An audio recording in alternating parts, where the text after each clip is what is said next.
Hello guys, my name is Ishu Sharma and welcome to this tutorial, and today we are going to discuss about why we need to have doc type HTML tag with our HTML documents. So in simple terms, if someone asks you in interview why we use this tag with our HTML documents, you can simply say this tag is used to tell the browser what type of document is going to receive.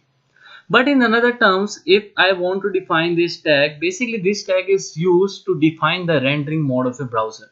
So basically rendering mode is something like how the browser is going to read your HTML and CSS is going to display that in your browser. So basically before, but we are having to understand this, let's take one example. So in CSS 2.0 specification, one property was introduced. The property name is text shadows. So due to some reason, due to some bugs, that property was discontinued in the next specification of CSS, that is 2.1. So in 2.0 text shadow is introduced, and in 2.1 text shadow was discarded.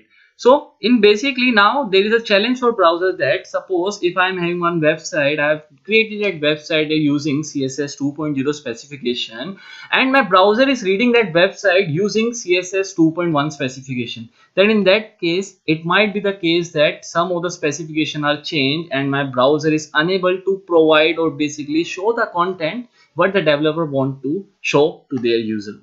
So in that case, what exactly happens? We tell our browser specifically what type of rendering mode you should use, whether you should use the latest CSS modification or latest CSS specification, or you need to use the old CSS specification, whatever version you want basically. So in that case, we use this doctype HTML tag. So basically there is one process, the process by which browser choose rendering mode based on the doctype declaration, something also known as DTD. This process is something known as doctype sniffing, or we can also call it as doctype switching.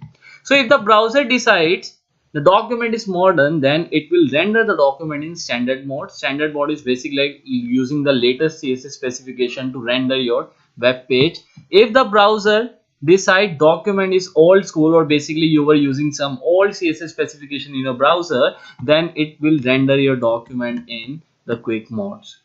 So basically the scenario is nowadays when the HTML5 introduced, there is you don't need to specify any other doctype declaration rather than your doctype HTML. So now your browser always going to read your web page according to the standard modes. Now there is no more usage of quick modes. Quick modes are almost vanished nowadays. So basically most of the browser only read your web page using the standard modes. So I guess guys you like this tutorial. So if you like this, please subscribe and like this video. Thank you so much. See you later.